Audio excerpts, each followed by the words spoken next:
c'est une salle d'exposition où l'on reçoit des expositions temporaires qui sont autour des métiers du livre, de l'écrit.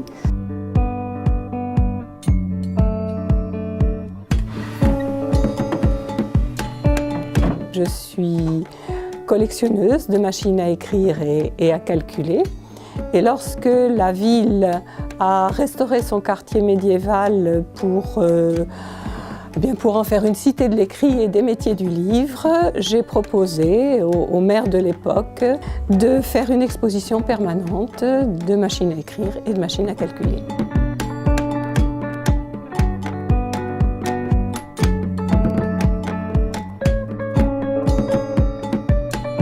Donc, je suis forgeron coutelier, je fabrique des couteaux, mais en réalité un couteau spécifique dans un modèle que j'ai créé qui s'appelle le Petit Loup pour des raisons de décor, en fait, de découpe de lentilles en forme de profil de tête de loup.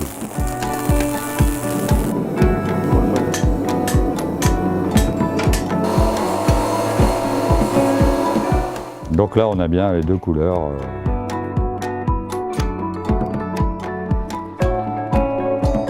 Nous sommes une fabrique de parapluies plus que centenaire. Notre spécialité, naturellement, c'est de faire des beaux parapluies, des parapluies solides et des parapluies originaux.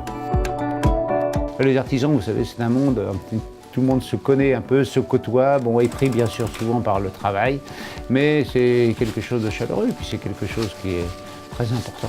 On aime bien discuter avec nos clients, on passe du temps avec eux. Vous savez, le côté fabrication artisanale, c'est aussi un côté humain. Donc il y a le relationnel, c'est très important d'établir un climat de confiance et en même temps, pour eux, ils découvrent en même temps un métier rare et c'est très intéressant pour eux.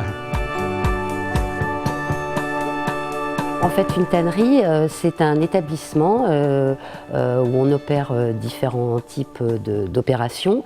Et en gros, le principe, c'est de rendre les peaux imputrescibles. C'est-à-dire qu'une fois qu'elles sont tannées, elles ne pourrissent plus. On reçoit tout type de personnes, à la fois des familles, à la fois des groupes de personnes âgées. On reçoit aussi beaucoup de groupes scolaires. On est dans la dernière pelleterie, donc tannerie qui tanne de la peau avec le poil. Donc dernière tannerie de la Vienne et du Poitou-Charentes d'ailleurs, en activité. Alors ici les techniques n'ont pas changé depuis après-guerre. Et donc le matériel qu'on a derrière moi, pour certaines coudreuses, pour certains bacs en bois, date d'il y a à peu près un siècle.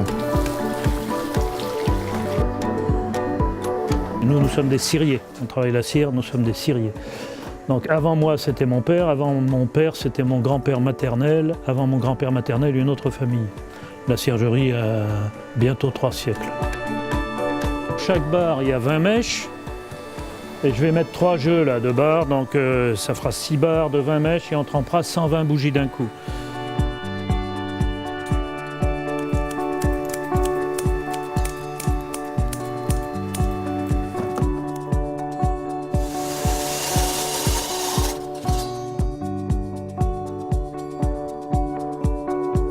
Toujours on me dit mais pourquoi vous n'avez pas industrialisé ça, vous pourrez rendre ça automatique et tout, ça ne m'intéresse pas.